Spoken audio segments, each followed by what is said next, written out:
আগামী 1 দশক পরে আইসিসির বিগ কোনো টুর্নামেন্ট জিততে পারে আফগানিস্তান।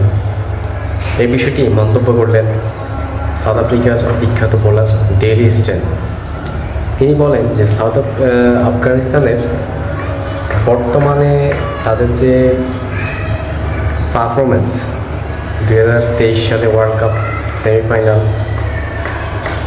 আইসিসি চ্যাম্পিয়ন্স ট্রফিতে ভালো পারফরমেন্স, 2024 সালে টি20তে ভালো পারফরমেন্স, সব কিছু মিলে আফগানিস্তান যেভাবে এগিয়ে যাচ্ছে, তাহলে বৈশ্বিক আইসিসি একটা টুর্নামেন্ট জেতাটা আসলে আফগানিস্তানের পক্ষে বেশি একটা কঠিন হবে না।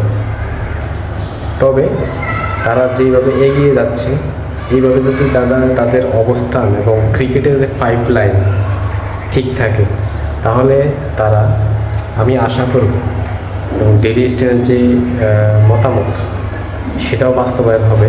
আমি আশা করব তারা নেক্সট যে কোনো একটা টুর্নামেন্ট জয়লাভ করবে, ইভেন তারা ভালো একটা পর্যায়ে হয়তো বিদায় নিতে পারে টুর্নামেন্ট থেকে, তবে তারা ভালো করবে। আফগানিস্তানের ঘরোয়া লিগগুলোও খুবই ভালো, তাদের 5 লাইনগুলো খুবই ভালো পর্যায়ে আছে। ক্রিকেটের একবার গোড়াপত্তন থেকে ক্রিকেট যেভাবে এগিয়ে যাওয়ার জন্য ক্রিকেটকে নিয়ে কাজ করা, সেই অবস্থানও তাদের অনেক ভালো। তো ওই প্রেক্ষিতে ডেলি স্টেন বলেন যে আফগানিস্তানের সাম্প্রতিক পারফরমেন্স এবং ফার্স্ট পারফরমেন্স সব কিছু মিলিয়ে যদি আপনি প্লাস করেন, তাহলে আফগানিস্তানের যে সাফল্য সেটা দৃঢ় হতে পারে এবং ভালো একটা রেজাল্ট আসতে পারে।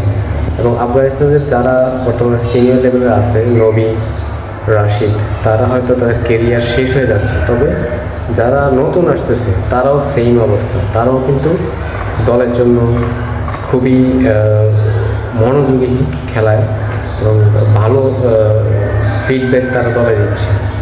তো দর্শক, আমার ভিডিওগুলো ভালো লাগলে আমার ইউটিউব চ্যানেলটি সাবস্ক্রাইব করে দিবেন এবং আমার ফেসকে ফলো দিবেন। আপনারা যদি সাপোর্ট না দেন, আসলে ভিডিও করার মানসিকতা ক্রিয়েট হয় না। আপনার সাপোর্টটা খুবই জরুরি। তাহলে লাইক, কমেন্টস, শেয়ার এবং সাবস্ক্রাইব, ফলো দিয়ে দিবেন। আসসালামু আলাইকুম।